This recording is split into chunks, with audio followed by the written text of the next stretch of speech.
भाऊ काय सांगाल, मुख्यमंत्री देवेंद्र फडणवीस यांनी अटलांटा प्रकरणी महापालिका आयुक्तांना गुन्हा दाखल करण्याचे आदेश दिलेले असतानाही अद्यापही गुन्हा दाखल नाही आहे. तर म्हणजे अटलांटा कंपनीविरोधात मी जळगाव शहर पोलीस स्टेशनला 41,35,00,000 रुपयाचा अपराध तक्रार दिली होती आणि अटलांटाकडनं आपल्याला पैसे घेणे अपेक्षित असताना काल रोजी उच्च न्यायालयामध्ये जळगाव महानगरपालिकेच्या वतीने 11 कोटी रुपयाचा चेक देण्यात आला आणि ते देऊनसुद्धा आणखी 33,00,000 रुपये अटलांटाने काढले.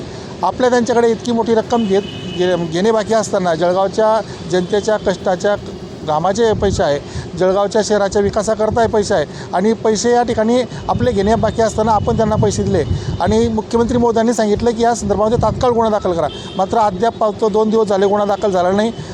महानगर प्रशासनाला या संदर्भात गुन्हा दाखल करावाच लागेल. आज जर गुन्हा दाखल झाला नाही तर आम्ही पुन्हा एकदा मुख्यमंत्री महोदयांना भेटू. खरं म्हणजे मुख्यमंत्री महोदयांनी याची गंभीरपणे दखल घेतलेली आहे आणि या विषयाचं गांभीर्य ओळखून महापालिका आयुक्तांना त्यांनी त्यावेळेसच फोन केला होता. मात्र या मुख्यमंत्री महोदयांच्या आदेशाचं आजपर्यंत त्यांनी अंमलबजावणी केली नाही. या संदर्भामध्ये मुख्यमंत्री महोदय निश्चितपणे याची गंभीर दखल घेतील. भाऊ, जी चेक जमा करण्याची जी घाई झाली महापालिका प्रशासनाकडून, कुठेतरी मिलीभगत वाटते आपल्याला? 100% या ठिकाणी त्या कंपनीला फायदा होण्याच्या दृष्टिकोनातून सुरुवातीपासून जी तक्रार म्हणजे ज्या ठिकाणी आपण ॲप्लिकेशन 60 दिवसामध्ये दाखल करायला पाहिजे, तब्बल 217 दिवसानंतर आपण त्या ठिकाणी दाखल केलं. म्हणजे सुरुवातीपासूनच याच्यामध्ये म्हणजे खूप याच्यामध्ये तर खरं SIT स्थापन झाली पाहिजे.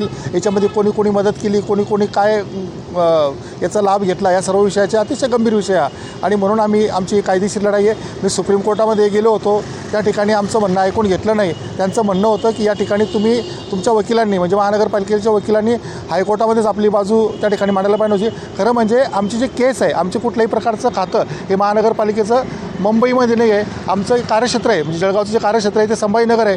संभाजीनगरामध्ये ह्या मॅटर चालवायला पाहिजे होतं. मात्र कंपनीने त्यांचा फायदा व्हावा या दृष्टिकोनातून ते अटलांटाचं जे मॅटर आहे ते त्यांनी मुंबईला ते चालवलं. खरं म्हणजे ते कायदेदृष्ट्या योग्य नव्हतं. आम्ही याच्या विरोधामध्ये ज्यावेळेस सुप्रीम कोर्टात गेलो त्यावेळेस सुप्रीम कोर्टाने सांगितलं की आता तुम्ही जे संदर्भात अर्ज दाखल करतायत हे खरं महानगरपालिकेचंच काम होतं आणि ते खाली त्यांनी कुठलंही मेन्शन केलेलं नाही. त्यामुळे मी त्या ठिकाणी हरलो. भाऊ, महापालिका प्रशासन आणि लोकप्रतिनिधी असे समोरासमोर उभं ठाकलेचं चित्र या ठिकाणी दिसतंय.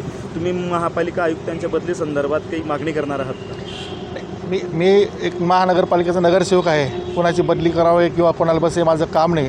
माझं काम फक्त एकच आहे की जनतेचा प्रश्न लावून धरणे, जनतेच्या हक्काच्या घामाच्या कष्टाचे पैसे हे कुठल्या तरी फ्रॉड कंपनीला जाता कामा नये याकरता माझी लढाई आहे. हा विषय माझा नाही.